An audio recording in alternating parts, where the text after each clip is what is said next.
திரு Rajinikanth sir, தொடர்ந்து இந்த குற்றச்சாட்டுங்கிறது திருமாவளவன் சொல்லிட்டு வர்றாரு. என்ன சொல்லிட்டு வர்றாருன்னா, பாஜக அதிமுக மூலமாக காலூன்ற பார்க்குறாங்க அப்படிங்கிறது ஒன்று.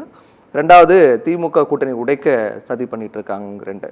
இப்போ கூட்டணி அப்படிங்கிறது ரொம்ப உறுதியாக இருக்கும் போது சதி அப்படிங்கிறது மூலமாக கூட்டணி உடைய வாய்ப்பு இருக்குமா என்ன? சதி நடக்குது அப்படிங்கிறத மறுக்க முடியாது.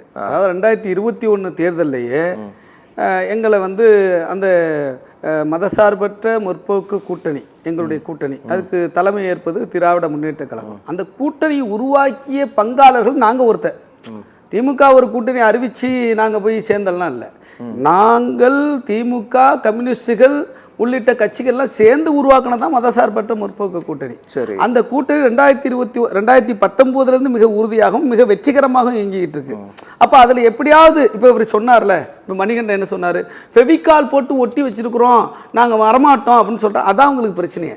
ஒரு பிரச்சனை என்னென்னா, இது வலிமையோடும் இன்டாக்டாக அப்படியே இருக்குது, வெற்றிகரமாக இருக்குது. இங்கே மதசார்பின்மைக்கு ஆதரவாக இருக்கிறது, சமூக நீதிக்கு ஆதரவாக இருக்கிறது. இன்றைக்கி தந்தை பெரியார், பேரறிஞர் அண்ணாவினுடைய கொள்கை வழியில், அம்பேத்கரிய சமூக நீதி வழியில் இங்கே இயங்கிக்கிட்டு இருக்கு. இது எப்படியாவது ஒரு கட்டடத்தில் கட்டி வைக்கப்பட்டிருக்கிற கோபுரத்தில் ஒரு செங்கல்லையாவது ஒரு கருங்கல்லையாவது உருவிட்டோம்னா அந்த கோபுரத்தை சிதைச்சிடலாம் அப்படின்னு முயற்சி பண்ணாங்க. அப்படி ஒரு முயற்சியில் விசிகாவை தொடர்ச்சியாக டார்கெட் பண்ணுறாங்க. அப்புறம் விசிகாவை டார்கெட் எப்படி பண்ணாங்க? பதவி ஆசை காட்டி பார்த்தாங்க. இப்போ பிஜேபியை நேரடியாக தூது விட்டு எங்கள்கிட்ட பேசி பார்த்தாங்க. அந்த பேசுவதற்கே எங்கள் தலைவர் தயாராக இல்லை. அப்புறம் எடப்பாடி பழனிசாமி பல முறை தூது விட்டார். அவர் பேசாமல் இருக்கலாம், அவர் அனுப்பி எத்தனையோ பேர் பேசுனாங்க. 2021 மெகா கூட்டணி அமைப்போன்னு எதை வச்சு சொன்னார் அவர்? 2024 மெகா கூட்டணி அமைப்புன்னு எதை வச்சு சொன்னார்? இப்படி ஏதாவது டிஸ்டர்ப் பண்ணி இந்த கூட்டணி உடைச்சிடலான்னு முயற்சி பண்ணுறாங்க. அது முடியல. அப்போ அதனால் இப்போ என்ன பண்ணுறாங்கன்னா, இப்போ இவர் சொன்னார் இல்லையா, ஒரு கட்சியின் மீதும் தலைவர் மீதும் ஒரு அலிகேஷனை உருவாக்கி இவங்க ஒரு சமூகத்துக்கு எதிரான, இப்போ இங்கே இருக்கிற சமூகங்களுக்கு எதிரான கட்சியாக இதை மாற்றி எங்கள் தலைவரை ஒரு ஒரு முத்திரையை குத்தப்பட்டு, நீங்கள் ஏன் இப்படிப்பட்ட கட்சியை திமுக நீங்கள் ஏன் வச்சுக்கிறீங்க, எங்களை முயற்சி பண்ணுறாங்க, அது நடக்கலை. அடுத்து எங்களை டேமேஜ் பண்ணி திமுகவுக்கு நெருக்கடி கொடுக்க பார்க்குறாங்க.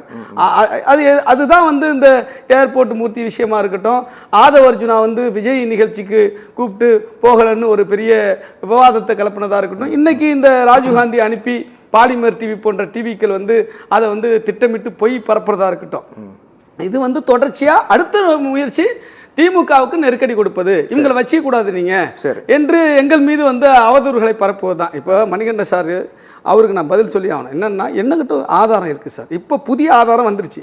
பார் கவுன்சில் ஃபுட்டேஜ் எல்லாம் நாங்கள் எடுத்துட்டோம்.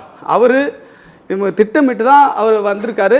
அவர் மட்டுமல்ல சார், அவரோடு சேர்த்து 7 பேர் வந்திருக்காங்க. ஒருவேளை எங்கள் தலைவர் கண்ணாடி இறங்கியிருந்தாலோ அவருக்கு உயிருக்கு ஆபத்து ஏற்பட்டிருக்கிற ஒரு சூழல் ஏற்பட்டிருக்கிறது. இது ஒரு தனியார் ஊடகம் இது நடக்கும் அப்படின்னு ஏற்கனவே திட்டமிட்டு படம் பிடிக்க ரெடியாக இருந்திருக்காங்க. எல்லா ஃபுட்டேஜும் வந்துருச்சு. அதனால என்னன்னா, இது இவங்க சொன்னாங்க, எம்ஜிஆர் ஆன்மீகத்தை ஏற்றுக்கிட்டவர். ஆன்மீகம் வேற, சனாதனம் வேற. முதல்ல அந்த புரிதல் வேணும். இப்போ எல்லா மக்களும் கோயிலுக்கு போகிறாங்க, நாங்களும் கோயிலுக்கு போகிறோம், சாமி கும்பிட்றோம், அது வேற. ஆனால் கோயிலுக்கு இன்னார் தான் உள்ளே போகணும், கருவறைக்குள்ளே போகணும், இன்னார் போகக்கூடாது என்பதுதான் சனாதனம். பிறப்பின் அடிப்படையில் உயர்வு தாழ்வு கற்பிப்பது, அதன் அடிப்படையில் உரிமைகள் தீர்மானிப்பு தான் சனாதனம். ஆகவே அதை நாங்கள் எதிர்க்கிறோம். ஆகவே நான் என்ன சொல்கிறேன்னா, இன்றைக்கி பல பொய்களை பரப்பி முயற்சி பண்ணுறாங்க. இந்த முயற்சி நடக்காது. எங்களுடைய தலைவர் நன்மதிப்பு என்பது பெற்றது இன்னும் அதிகரித்து கொண்டு தான் இருக்குது. நாங்கள் உரிய ஆதாரங்களை இப்போ வெளியிட தயாராக இருக்கிறோம். எங்களுக்கு கிடைத்திருக்க ஆதாரங்கள் வெளியிட்டா இந்த பாஜக இந்த 3 பேர் சேர்ந்து இதில் சதி திட்டம் தீட்டிருக்காங்க. முதன்மையானது பாஜக, அடுத்து பாலிமர் தொலைக்காட்சி, அதுக்கடுத்து பார் கவுன்சில் சில நிர்வாகிகள். இந்த 3 பேர் சேர்ந்து எங்கள் தலைவர் மீது ஒரு மிகப்பெரிய தாக்குதல் தொடுப்பதற்கு சதித்திட்டம் தீட்டிருக்கிறார்கள். அது முறியடிக்கப்பட்டிருக்கிறது. உரிய ஆதாரம் விரைவில் வெளிவரும்.